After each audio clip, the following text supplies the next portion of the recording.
around your study room. That chair, it's probably made of wood or plastic. The table lamp could be metal or even cloth covered. Your laptop or phone, a part of it is definitely metallic. And your pencil stand could be anything metal, plastic. Your desk is probably made of wood. All these things are made of different materials. But why? Why don't we just make everything out of the same stuff?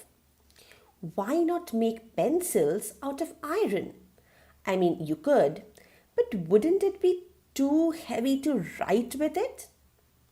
Or imagine cooking in a pan made of wood. Well, sure, if you're aiming for burnt chicken instead of butter chicken. So, bottom line, we need different materials for different things. But the real question is why? And the answer lies in what each material can or cannot do. That is, their properties. Today, we'll zoom on into two big material groups, metals and non-metals, and explore what makes them perfect for the jobs that they do. And to figure that out, we'll take up some common material properties one by one and see how metals and non-metals stack up. First up, luster. Luster means shine. Pick up a steel spoon or a coin. Look at how they sparkle. That shine is the metallic luster. Now look at a graphite tip of your pencil. It's dusty and dull. And so are most non-metals. Bottom line, metals such as copper, aluminium, gold, silver, they are usually lustrous as they reflect light.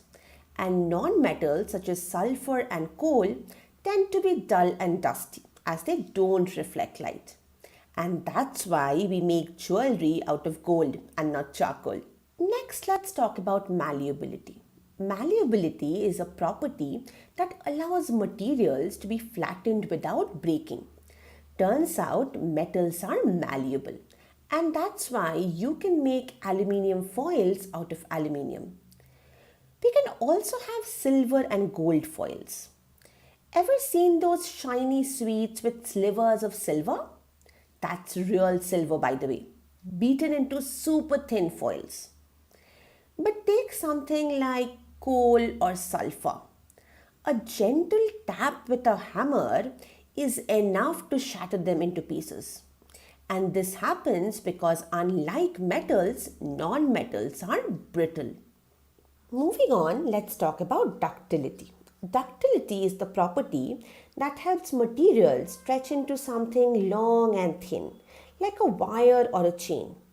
And it turns out metals are ductile too. And that's why copper can be made into wires. Ropes can be made of steel, which can then be used in cranes and bridges.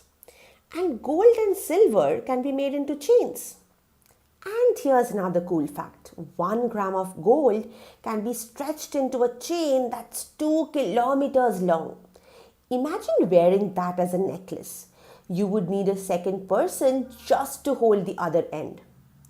Non-metals, on the other hand, are not ductile.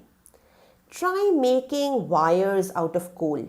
At best, you will end up with some chunks to add a smoky flavor to your paneer tikka. Moving on, let's talk about how these materials conduct heat. You can try this.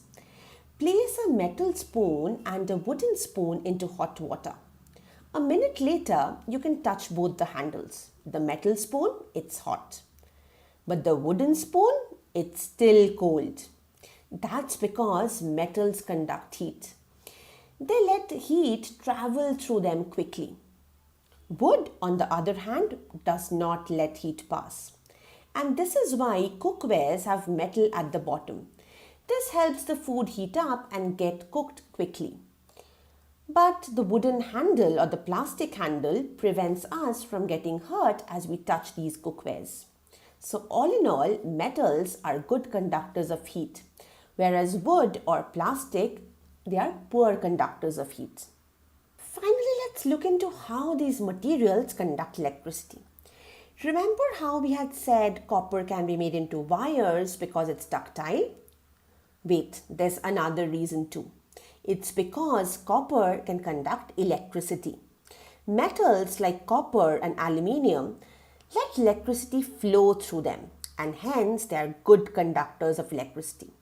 Non-metals like plastic and rubber, on the other hand, are poor conductors of electricity.